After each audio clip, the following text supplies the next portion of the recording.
DJ Ranjan रूपम recording studio Madhubani. रे भेल पागल जकरा लमीता उहे छोरिया आई पगला कहै छै। भेल पागल जकरा लमीता उहे छोरिया आई पगला कहै छै। भेल प्यार न हासिल ओकर उ हमरा भगला कहै छै। भेल पागल जकरा लमीता उहे छोरिया आई पगला कहै छै। भेल पागल जकरा लमीता उहे छोरिया आई पगला कहै छै। भेल पागल जकरा लमीता उहे छोरिया आई पगला कहै छै।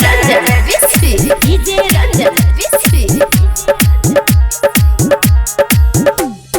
जानू हमर गेल हमरा से दूर हो नहीं बतेलक कि भेल कसूर हो। हाँ जानू हमर गेल हमरा से दूर हो नहीं बतेलक कि भेल कसूर हो। हर आशिक के सुनर भाई एक जेहन ई मामला रहै छै। भेलो जकरा ला पागल रो मिहिता उहे छोरी आई पगला कहै छै। भेलो जकरा ला पागल रो मिहिता उहे छोरी आई पगला कहै छै। भेलो पागल जकरा ला मिहिता उहे छोरिया आई पगला कहै छै। डीजे रंजन रूपम रिकॉर्डिंग स्टूडियो मधुबनी।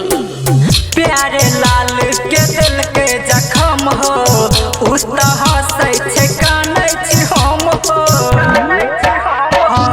प्यारे लाल के दिल के जखम हो उस तरह हंसै छै